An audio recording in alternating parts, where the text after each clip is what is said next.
گونج گونج اٹھے ہیں نغمات رضا سے بوستان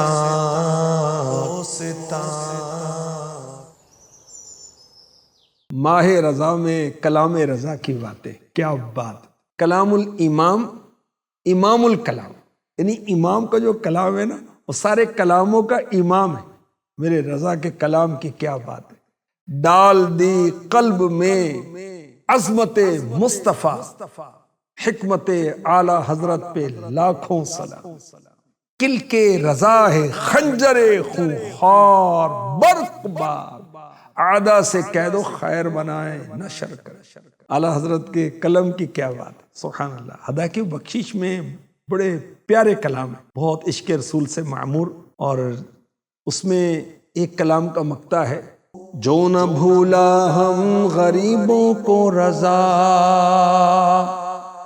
جو نہ بھولا ہم غریبوں کو رضا، یاد اس کی اپنی عادت کیجئے، یاد اس کی اپنی عادت کیجئے۔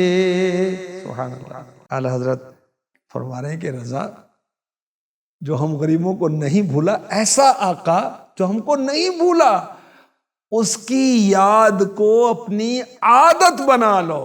سبحان اللہ، سبحان اللہ۔ واقعی میرے نبی، سونے نبی، اچھے نبی، آخری نبی، مکی مدنی، رسول ہاشمی، محمد عربی صلی اللہ علیہ وآلہ وسلم غلاموں کو بھولے نہیں، امت کو بھولے نہیں۔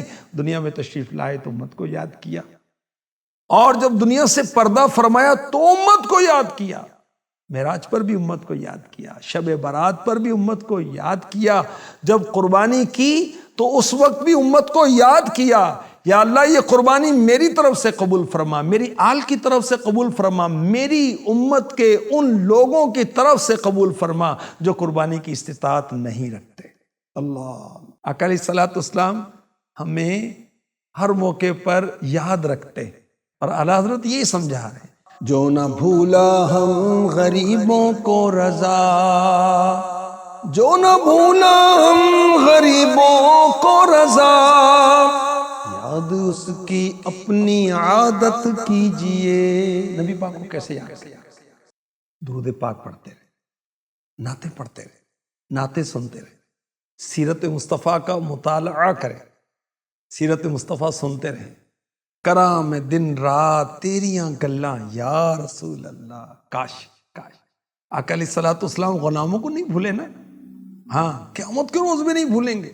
روایت میں ہے کہ انبیاء کرام علیہم الصلوۃ والسلام کے لیے قیامت کے روز سونے کی مسندیں ہوں گی، اور وہ وہاں جلوہ فرما ہوں گے، مگر میرے نبی، مجھے بخشوانے والے، میری شفاعت کروانے والے مصطفیٰ صلی اللہ علیہ وسلم اپنی مسند مبارک پر جلوہ فرما نہیں ہوں گے، بلکہ اپنے غلاموں کی بخشش کے لیے سرکردہ ہوں گے۔ اللہ اکبر۔ جو نہ بھولا ہم غریبوں کو رضا، یاد اس کی اپنی عادت کیجئے۔ سیرت مصطفیٰ کا مطالعہ کریں عاشقان رسول، اور نعتیں پڑھتے سنتے رہیں، جھوم جھوم کر انشاءاللہ آپ عاشق رسول بن جائیں گے۔ سنتوں کو بھی اپنائیں، فرامین مصطفیٰ بھی پڑھیں، سنیں اور عمل کریں۔ اللہ پاک ہمیں نصیب فرمائے، آمین۔